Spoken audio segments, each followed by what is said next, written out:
Hero అంటే sump దృష్టిలో ఏంది? హీరో అంటే మామూలుగా ఇప్పుడు ఒక ఫార్మేట్, విలన్లను కొట్టాలి, హీరోయిన్ని తీసుకొచ్చేసుకోవాలి, ఇట్లా ఇట్లా ఈ ఫార్మేట్లో ఉంటే మీరు హీరోగా చేసిండ్రు.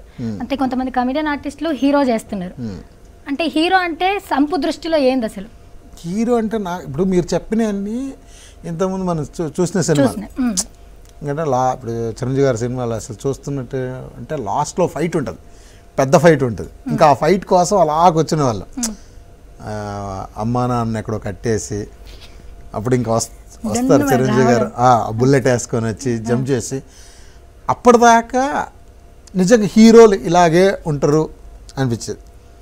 బాగున్నానండి అంటే టెంట్కు దగ్గర సినిమాలు జరుగుతున్నాయి. ఇప్పుడు లాస్ట్లో మన సినిమాలో కూడా అంతే, చితిలో నుంచి లేచి వచ్చి హీరోయిన్ని కాపాడి ఫైట్, ఫైనల్లో హీరో. ఇదంటే మనం చూసాం కాబట్టి మనకు తెలుసు. కానీ నా మీద నాకు కాన్ఫిడెన్స్, నేనంటే నాకు ఇష్టం. ఫస్ట్ నేను బాగుంటా, అవతలో నమ్మని నమ్మకం అది వాడి ఇష్టం. అంటే ఇప్పుడు మామూలుగా ఎట్లుంటుందంటే కలలు కనుద్దురా కలలు కంటే కావు అంటారు అనేది నిజంగా చాలామంది చెప్తుంటారు.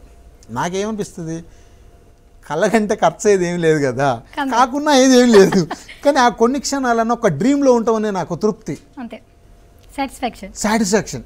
నేను ఎక్కువ సార్లు చూసిన సినిమాలు రెండు సినిమాలు. ఒకటి రౌడీ గారి పెళ్ళాం, రెండోది ఉపేంద్ర.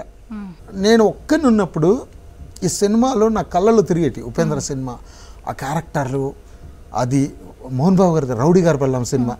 ఇప్పుడు రౌడీ గారి పెళ్ళాం సినిమాలో 2-3 days బ్యాక్ టీవీలో వచ్చింది. అసలు అన్ని పనులను వదులుకొని టీవీ చూసుకుంటూ కూర్చున్నాను. తల్లి చెల్లి గల్లీలో చెల్లి నా కొడుకును సందులు సరవయ్య బంధులు గురవయ్య ఎవడైతే నాకు అలా డైలాగులు చెప్తుంటే అసలు వచ్చేస్తుంటే ఒక ఆనందం, అంటే సెల్ఫ్ సాటిస్ఫాక్షన్, అది పడు నాకు ఇష్టం. మనో ఆనందం అనేది ఉంటుంది చూసారా, ఎప్పటికీ అంటే నాకు పొద్దు పోతలేదు, నాకు టైం పాస్ అవుతలేదు, అంటే ఇక మనం ఏదనుకుంటే అదే ఉంటుంది.